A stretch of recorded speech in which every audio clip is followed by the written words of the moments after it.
Ako by mal vyzerať Valentín podľa Teresky? Co všechno mi dal můj přítel k Valentínu. A ne, když chce, tak to udělá. A chce, tak to udelá. Jo, vždyť on to musí dělat, protože jsi mu to řekla. Za prvé kabelku Louis Vuitton. Bože, já se nemůžu dočkat, až s váma taky udělám unboxing a uvidíte, jak vypadá. Videl kabelku.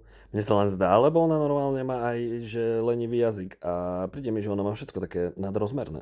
Pak tady mám tuhletu neskutečně cute a cool kabelku od Dieselu. No to je, že úplne, že krásna a hlavne k tvojemu konzervatívnemu štýlu oblekania sa nesmierne hodí. Od Dioru tenhle ten řetízek.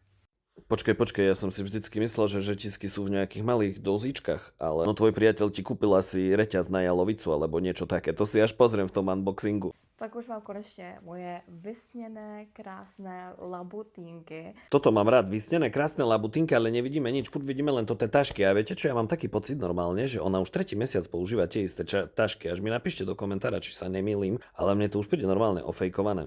Od Christian Louboutin mám ještě řasenku, valentínské kalhotky od Victoria's Secret. Ej, ty zase, ja vidím tú veľkú tašku, tam nebudú len také tie mini kalhotičky, ale to bude normálne celý, že overall. 2 šperky od Swarovského, tohle je náramek, tohle je prstýnek. Ja som až zabudol normálne, že to sú vlastne darčeky len na Valentína. A čo potom ona dostáva na narodeniny, na ostatné sviatka? Akože to by ma extrémne zaujímalo. Přespali jsme v hotelu, kde bylo i krásné spáčko a samozřejmě, když jsem přišla do hotelového pokoje, tak tam na mě čekala tato krásná další kytička. To som úplne, že čakal. Ja som vedel, že oni pôjdu si užiť nejaký ten pražský hotel, keďže sú z Prahy a samozrejme treba spoznávať tie hotely. Ospravedlňujem sa všetkým mojim exkám, že ja som išiel asi tak na 10% z výkonu toho, čo dokazuje ten Tereskin. Potom jako ozdobku tenhle ten krásný setík balónků.